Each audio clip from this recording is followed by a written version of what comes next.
परमात्मने प्रणत क्लेशनाशाय गोविन्दाय नमो नमः।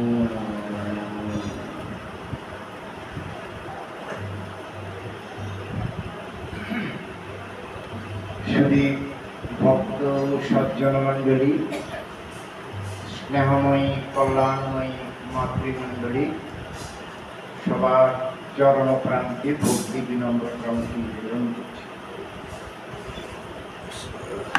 আমরা সমবেত হয়েছি ভাগবতীয় কথা রস আস্বাদন শ্রবণ করার জন্য।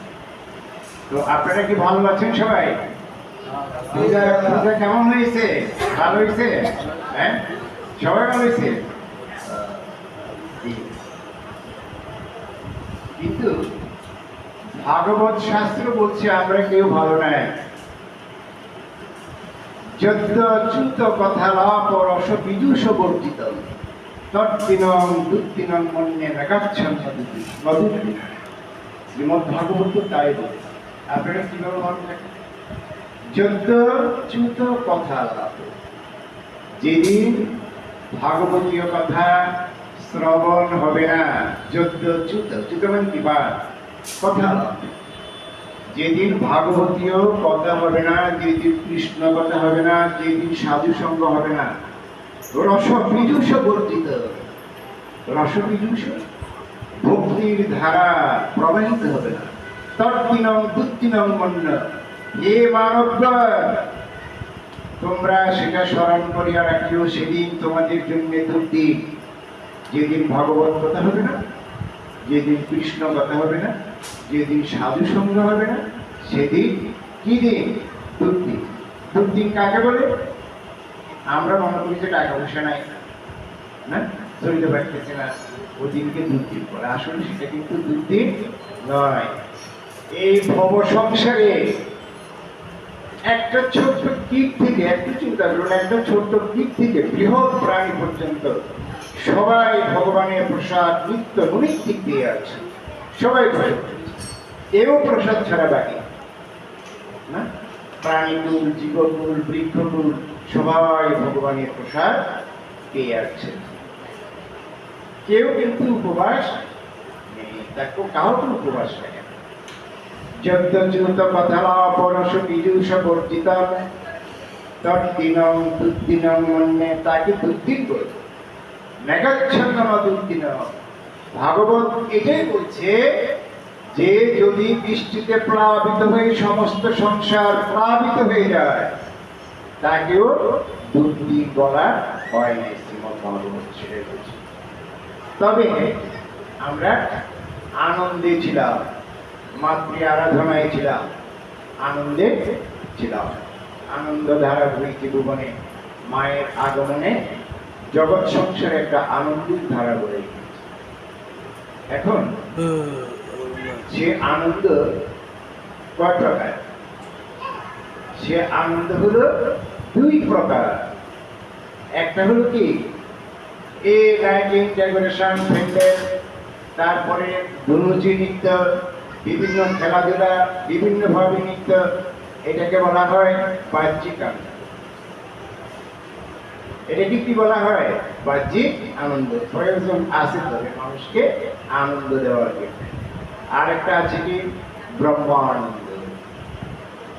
ব্রহ্মানন্দম পরম সুখদম কেবলম জ্ঞানমূর্তিম গঙ্গাতীতম গগন সদৃশম তত্ত্বমস্বাদি লক্ষণম।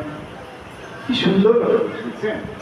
যে আনন্দটা পেলে, আনন্দ মান হলো ধর্মান, আমরা সে আনন্দ থেকে আসছি। আমরা কোথেকে আসছি বলতো?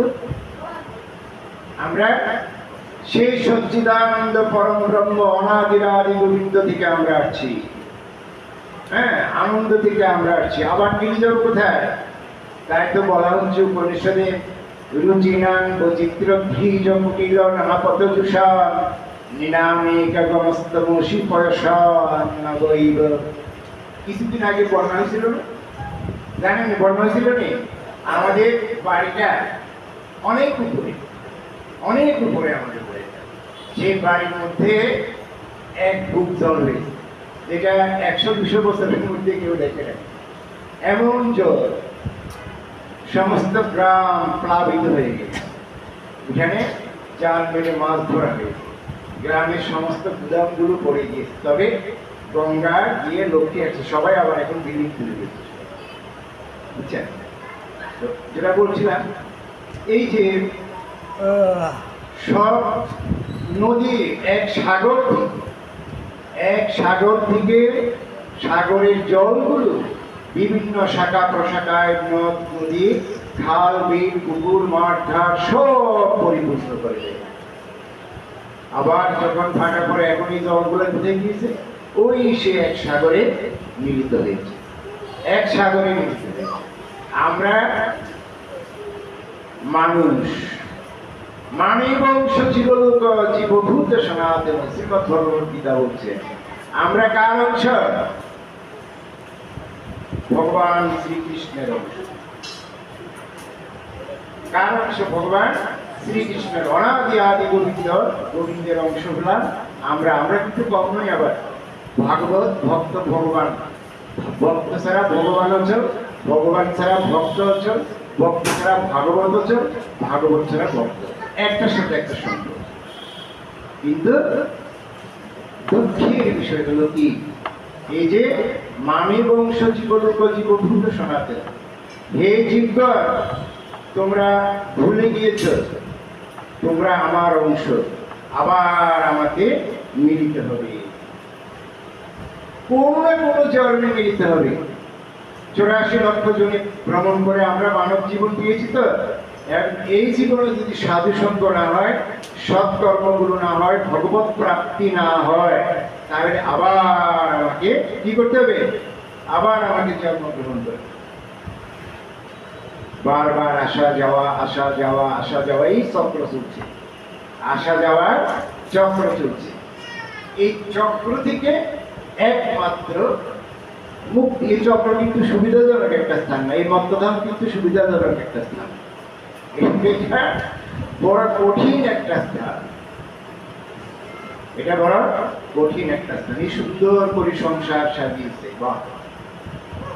জায়গা জমি ঘর বাড়ি বিল্ডিং টিল্ডিং করে অনেক কিছু জমি, কিন্তু ছেলে ছেলে মিললেন, ভাই বোনে মিললেন, স্বামী স্ত্রীতে মিললেন, ঠিক না? বর্তমানে সংসারে এরূপ হচ্ছে, তো সংসার জগতে এরূপ হচ্ছে। তাহলে শান্তি কোথায়? সুখ কোথায়? অর্থ কখনো মানুষকে সুখ দিতে পারে না, অর্থ কখনো মানুষকে শান্তি দিতে পারে না। একমাত্র ব্রহ্মানন্দ, একমাত্র সাধু সঙ্গ, একমাত্র ভগবত কৃপায় মানুষকে সুখ এবং শান্তি দুটাই এনে দিতে পারে। যেমন ধরেন গৌরাঙ্গ মহাপ্রভু, নিত্যানন্দ, শ্রী অদ্বৈত, ঠাকুর রামকৃষ্ণ, লোকনাথ ব্রহ্মচারী, রাম ঠাকুর, যারা অবতার পুরুষেরা আছেন, দেখেন কি দিব্য আনন্দে তারা আনন্দিত। এই যে আপনার সর্বসাই, দেখেন একটু কঙ্কালসার, কিন্তু কি আনন্দে তারা আছে, কি আনন্দে তারা আছে, ব্রহ্মানন্দে। ব্রহ্মানন্দ পরম সুখদম কেবল জ্ঞান মুক্তি দ্বন্দ্বাদিকম। এখানে কোনো দ্বন্দ্ব নেই, ব্রহ্মানন্দে কোন প্রকার দ্বন্দ্ব নাই। দ্বন্দ্বাদিকম গগন সদৃশ তত্ত্বম স্বাদিলক্ষণ, শ্রীমদ্ ভাগবত। তাহলে এখন এই যে ভাগবত সঙ্গ, এই যে সাধু সঙ্গ করলাম, মাতৃ আরাধনায় আমরা রত ছিলাম না? অন্তরাত্মা দিয়ে কে মাকে কতটুকু জানতে পেরেছি বলুন তো? পূজা হয়েছে, পূজা করছে, ঠিক আছে। এখানে দুইটা জিনিস, একটা হলো বাহ্যিক আর একটা হলো কি অন্তর। অন্তরের আলোকে আলোকিত, মাতৃ আলোকে অন্তরকে কে কয়জন আলোকিত করতে পেরেছে বলুন? র্যাকিং, ডেকোরেশন, নৃত্য, গীত, ঢোল বাদ্য, অনেক অনেক কিছু হয়েছে, এগুলো হলো বাহ্যিক। এটাকে বলা হয় মাতৃ আরাধনা। এই সপ্তমীতে, সপ্তমী অষ্টমী নবমী মাকে বিসর্জন দিয়ে দিত। মাটি চলে গেছে, কই আছে তাকে? মা কোথায় আছে বলেন? মাকে তো বিসর্জন দিয়ে দিচ্ছেন, তো মাসের দুর্গা মায়ের এখন ওষুধ প্রয়োজন নাই। মথুরানাথ বিশ্বাস ঠাকুর শ্রী রামকৃষ্ণদেবের পার্শ্ব, বেশ অন্তর দিয়ে মাকে পূজা করেছে, দুর্গা মায়ের পূজা করেছে। এখন মাকে বিসর্জন দেওয়ার জন্য তিনি দেবেন না। মথুরানাথ বিশ্বাস ঠাকুর রামকৃষ্ণদেবের পার্শ্ব। অনেকে অনেক রকম বুঝাইছে, সে মাকে কখনো বিসর্জন দিতে দেবে না, প্রয়োজন বোধে প্রাণ দেবে, তারপরে মাকে বিসর্জন দিতে দেবে। কোন রকমেই তাকে ফুটিয়ে আনতে পারছে না। শেষ পর্যন্ত ওই পাকা ঠাকুর শ্রীরামকৃষ্ণ দেবের কাছে সেটা গেল কথা, ঠাকুর আপনি যদি তাকে না বুঝিয়ে দেন তাহলে সে কিন্তু আজকে মাকে বিসর্জন দিতে দেবে না। ঠাকুর গেলেন মথুরানাথ বিশ্বাস তাকে প্রণাম করলেন।